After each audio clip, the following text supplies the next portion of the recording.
Hello again. Welcome to another episode of Gung Ho. It's February 3rd, 2026. And for the first time, I'm doing a Zoom show with my buddy. He's in Florida. This is the first time, maybe not the last time. We haven't been together doing a show since September. A lot of things have happened. Um, the most recent development in the Trump world is that he wants to take over national elections. Uh, in our Constitution, Article 1 leaves that to our legislature. But this is one more step to cement what I call an already dictatorship. And I just want to remind everybody out there that we're at the point now that our Declaration of Independence gives us the right and the duty to remove Trump. Second paragraph in the Declaration was talking about future tyrants, future kings, and we have it. We have it right now. We're in the midst of an existential crisis. We're fighting for our democracy. We also are fighting for our lives because it's evident now that any one of us can be just grabbed off the street or grabbed out of your home and disappeared. This is what happened in Nazi Germany, I guess, beginning in the mid 30s, and it just got worse and worse. Nobody thought it would be, but it did. All right, Jim, I'll turn it over to you now. Well, it's good to be with you again. I think a lot of things have happened since the last time we were together here in September. Uh, the outrageous stuff in my home state of Minnesota, where they're actually have the brown shirts that Trump has hired, the ICE thugs, killing U.S. citizens who are innocent of any crimes. Anybody can watch those videos. The good citizens of Minnesota stood out and stood up en masse and had a mass strike on Friday, and they're going to continue marching as they are today. ICE said it was backing off. It has not backed off. You talk to people in Minnesota, and they're saying they're all over the place. What they are doing is they're changing their uniforms. So they're going undercover. They're looking more like Minnesotans, with woolly hats. But we know who they are because we've taken their pictures. And those pictures are widely shared now. Yesterday, ProPublica published the pictures of the two guys who shot Alex Preddy. And we know who the fellow who shot Renee Good was. This reminds me of Kent State back in 1970. Joe, when you were in Vietnam, we were watching these kids being shot in Kent State, 4 of them by the National Guard. It produced an uproar, but I didn't, there's a lot of marching that went on at that point, but it didn't end the war. And so what we really now have to figure out in light of everything that's happening is what is our strategy going to be? The courts have been very limited in their response to this. Trump has a lot of appointees he's made to the judiciary. And so while there's some local judges or district court judges that have upheld the rights of the Constitution, free speech, the Fourth Amendment, freedom against being arrested and detained without trial or due process, so far, the Supreme Court has let this slide. And I don't think we can look to this court to intervene with Trump. And the Congress is still controlled barely by Republicans. Trump just lost at a very important election in Texas, in a district that he carried by 17% in November 2011. He lost. The congressman was, the state rep was elected by 15% on the Democratic Party. So I think there's a national uproar going on. And that's why Trump is getting more aggressive. He's talking now about, quote, nationalizing the congressional election. You know, we need to get in touch with our Constitution because it is our Constitution. And we need to understand what it says or we will lose it. And one of the things it says is that the right and the control of elections is reserved to the states. It isn't something that the federal government can nationalize. That would require a constitutional amendment, and they would never get the support for that constitutional amendment. But he's already undermined the First Amendment, which provides for freedom of the press by oppressing protesters. He's undermined the Fourth Amendment, prohibitions against search and seizure. He's undermining the 10th Amendment, which are the rights of the state. And he has undermined the 14th Amendment, which is equal protection. So he's going after the Constitution itself, and that is something of vital importance to Americans, every one of you, whether you're a Republican or Democrat or independent, whatever your political affiliation, you have a stake in defending the Constitution that's under attack right now. Well, he certainly has a mission. His mission is to destroy our democracy and our government.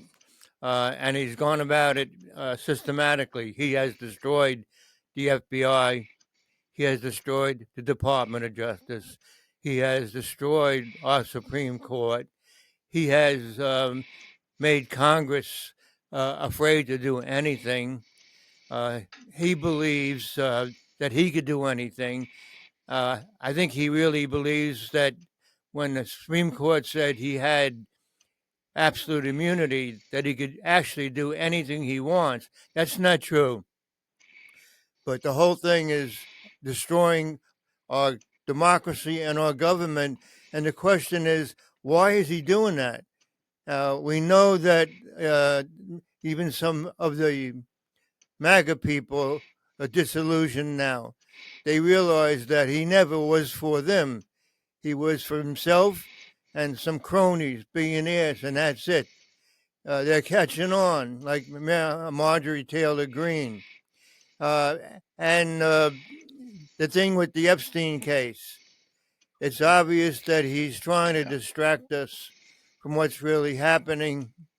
That mess is so big and so serious. And people are starting to realize that he was deep into it with a lot of other very wealthy people. So what the Department of Justice is doing is they're protecting a whole lot of Trump's friends that are very wealthy, very powerful, at the expense of the victims. It is despicable what they're doing. And the only thing, Even go ahead. no, I was going to. You finish. I'll Well, go after you. the only thing we have is we the people. That means we have to do something about it, and we have to do it with our bodies. And it looks like to me that these mass demonstrations are the beginning of a revolution. There have been other revolutions around the world, in Poland, actually in Ukraine too, where the people rose up and got rid of dictators. It's coming to that time, or that time has already passed. We, the people, are going to have to do this. It's going to be have to be tens of millions of people have to march on Washington D.C. to remove him. There might be violence, maybe not. Maybe there are people out there that, like ex-servicemen like me, that will join in. But he has to go, or we don't survive. Our democracy is like 1 foot in the grave right now, and that we can't let that happen. Well, if you look around the world right now, our traditional allies in NATO are pulling away from the United States because they see it as a rise of neo-fascism. And you have Canada running to China to do deals. You have Great Britain going to China to do deals. We offended our allies in Denmark over the Greenland issue. The reason Trump wants Greenland is because his billionaire cronies like Peter Thiel uh, and Ron Lauder have investments there. They want to cash in on the mineral wealth of Greenland. That's what the game is. Trump has been doing these deals in the Middle East where he's taking money for his family companies from sheiks, from the UAE, from the Saudis. It's despicable. It should be prosecuted. Now, what Trump realizes is that his economic plan is falling apart. The tariffs have produced chaos. We're going to have revised numbers from the Department of Labor this Friday. They will show that there was a decline in jobs in 2025. In 2024, under Biden, we created 2 million jobs. Last year, the growth was negative. The only sectors that grew were health insurance. And we all know what a fiasco that is. So the economy's not doing well. The idea of expelling all of these hard-working migrants who make possible a lot of smaller businesses in the United States has been a disaster, and the tariffs have been a disaster for small business and for farmers who've lost their soybean exports. The farm sector is crying. Even the oil sector is under pressure. As the price of oil drops below $60, the drillers in the Southwest can't make money at that. They're laying off jobs in the oil sector as we speak. So this has proved to be very profitable to people who own most of the stocks, which have continued to go up because of the AI boom. But to those of us who don't own a lot of securities, or are underwater with mortgages. This has been a terrible time and a hardship for ordinary Americans, and especially the poor. So Trump realizes he couldn't win an election if it was a free election, the way that was in 2020, and he could not possibly win that election. If he doesn't win the election and he loses Congress in the November 2026 election, he stands a risk of being impeached and removed from office this time because of all the incredible criminality that he's engaged in here. And so he realizes he can't afford to have a new election. That's why he's talking about nationalizing the process and preventing there from being free elections in the fall. I think we have to be prepared for that. And one way to prepare for it is to organize not violent protests, but we want to stay peaceful, but we have enormous economic power.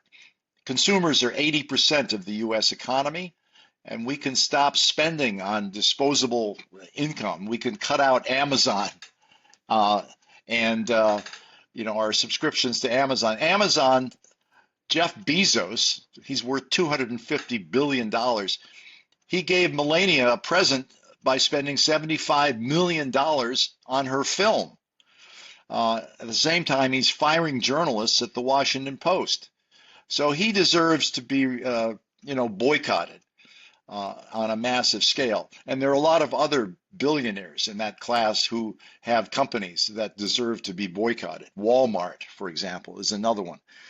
Anything we can do to reduce transactions with these firms that have bent the knee to Donald Trump is one step forward toward saving our democracy. We're going to show them the power of ordinary people to protest, and then we can go into the streets and we can have mass strikes the way we did back in the 60s and 70s. We helped to bring an end to the Vietnam War, and we can do that again. And the civil rights movement was powered by mass demonstrations. We can do that again. We've done it before. Jim, so the midterms coming up are going to be the most important election maybe ever. If the Democrats can take over the House and the Senate, then they can impeach him and the House could impeach him, and the Senate could try him, and he would be removed from office. He could also be criminally prosecuted. He's got two open cases against him that can be activated. He is facing jail time. I think he knows that. It could be the beginning of the end if we win, if the Democrats win Congress, House, and Senate, and he's going to do anything he can. And we don't know. Actually, he's capable of anything. Well, I'm worried about the ICE agents because Congress last summer passed this bill and he signed it, which appropriated $170 billion for the Department of Homeland Security. And $28 billion of that was going to ICE. And they've hired at least 12,000 new agents, and they're sending them all over the country. And these folks are the ones wearing the masks. We don't know who they are. It's hard to find out anything about them. But it appears that he seems to have hired all the people who were involved in the protests on January 6th, 2020, when he tried to take over the Congress. And he gave more than 1,000 people pardons. Well, I think they're all working for ICE. We don't know. We have to look. But that kind of brown shirt community has no training. They're not interested in peaceful de-escalation. They don't know the elementary rules about about investigating immigration violations or making arrests, and they're wrapping up U.S. citizens. So it's, we have a lot of people dying in ICE detention camps around the country. It's disgusting at a level that we've never seen. So this is still our country. We have the option. We can turn our backs on this and say, let's go back to business as usual, or we can try to save it. Well, it's the first time ever that I saw, or we see,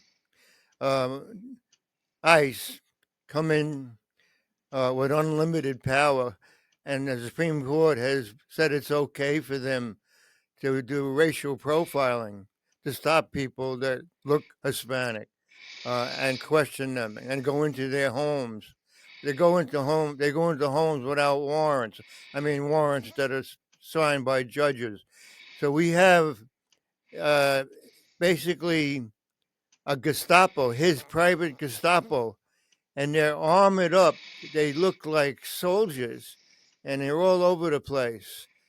This might be some type of dress rehearsal for the upcoming elections. This has never happened since the Revolutionary War, where the Brits used to house their troops in our homes. We did away with that. We fought to do away with that. Now we have these goons going around in our streets, armored up to the hilt with automatic weapons, and they're not being reined in. This hasn't happened for hundreds of years. We have to stop this. And Minnesota, they did a good job fighting back non-violently. But these ICE people, they're trying to round up hundreds of thousands of people and hold them in detention centers, which are really like concentration camps. This is what they're out to do. Well, they have these five-year-old kids, sent off to Texas. That fellow was returned over the weekend, but only by virtue of a courageous judge in Minnesota. But there's hundreds of kids who've been sent to detention camps and can't find their parents. This is escalated to the point where, I think what we have to understand is what Trump is really up to here. He isn't caring about the United States. Um, he has been a longtime good buddy of people not only like Jeffrey Epstein, but also Vladimir Putin. And Putin and he go way back in time. And one of the reasons he's allowed Putin to continue the war in the Ukraine, despite Trump promising 53 times on the campaign trail to end that war within one day, that bloody war, which has cost more than a million casualties. Uh, Trump is basically quite happy to have Putin pressuring Europe, and he's going to be pressuring Latin America. So they're dividing up the world between oligarchs. I think what we have to understand is Trump doesn't mind weakening the United States. That's all very good news to President Putin. I want to remind everybody that Trump has a very, very long history with the Soviets and the Russians, and a lot of it has to do with money. There's no doubt that there was a time when Russian oligarchs and gangsters were coming over here with cash, and they were buying all kinds of condos from the Trump organization. So he has a long history, and it's a long history involving money. And I think that makes him very close to Putin. And remember now, uh, Trump is a wannabe mob boss, and he admires Putin, and Putin is the head of a mafia state, and they've made tremendous inroads here. I'm talking about the Soviets and the Russians moving their money here with Putin's permission into many or several, well, actually many Trump projects. And one of his real estate partners, the main one, was a Russian born guy by the name of Felix Sater. And we believe firmly that he was instrumental in moving maybe $1 billion of money from the Soviet Union and Russia into the United States through real estate partnership, him with his own company in Trump Tower. And this went on with the protection of our government, and we still haven't been able to figure out why this happened, but it happened. And I remember one of Trump's sons saying that a lot of their money was coming out of Russia. And what he meant is that Russian oligarchs were coming here and buying into Trump property, buying up Trump property, and it was completely legal. It's already been done. So he has a long history with the Russians, the Soviets, and I keep thinking he is the Russian candidate, like there was the Manchurian candidate, and he doesn't care. He really doesn't care about anything. He doesn't mind being close to Putin. Well, I mean, I'll give you one concrete example. In 2008, Trump was about to go bankrupt. He had a big loan outstanding with Deutsche Bank, which he gotten in the early 2000s. And of course, he'd had 6 bankruptcies in the 1990s. The only people who would lend to them, Deutsche Bank, had strong Russian connections. But anyway, he was June 2008, just in the nick of time, he gets another Russian oligarch, Dmitry Rybolovlov, to pay $100 million for a house he bought in Miami. It's like $60 million, nearly $60 million more than Trump had paid for it in 2004. And it was just enough to cover his costs of paying back Deutsche Bank before it had a 7th bankruptcy. Now, who is Dmitry Rybolovlov? He's the richest potash czar in Russia, and he owned a lot of the Bank of Cyprus at one point. And a few years later, 2017, he buys a Da Vinci for 120 million bucks, and he flips it to the head of Saudi Arabia for $450 million. Why did he get this head of Saudi Arabia to pay all that money? Because Jeffrey Epstein convinced him that he needed to pay back Donald Trump.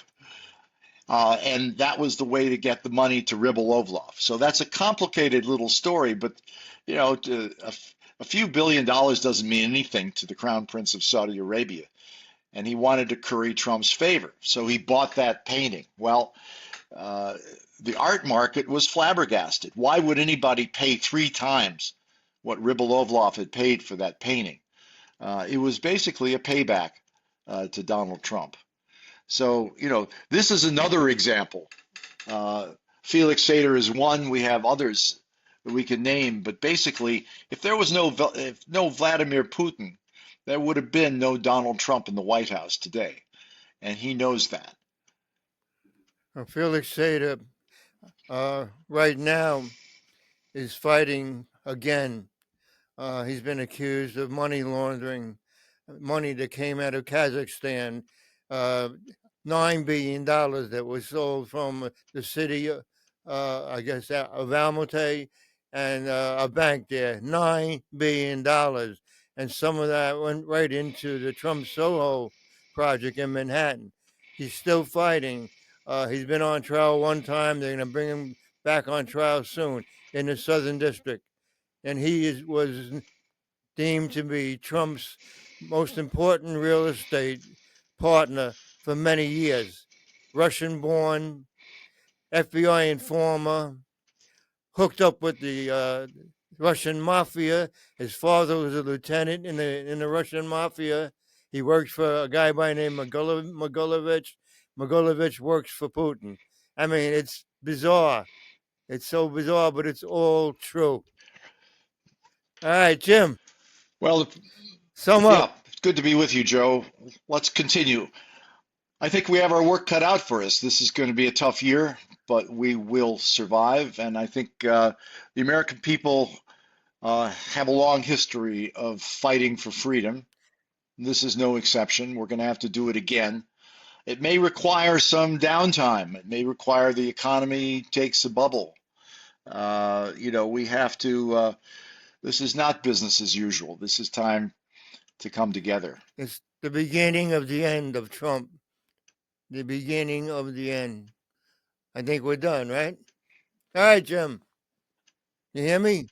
Great. Good to be with All you. right.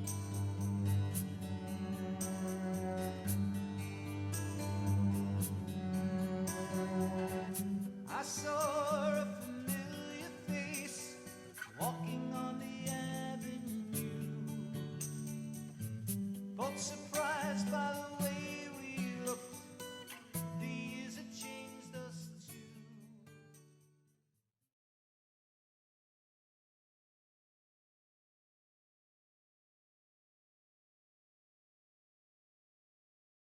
LTV's programming is made possible by the New York State Council on the Arts, with the support of the Office of the Governor and the New York State Legislature.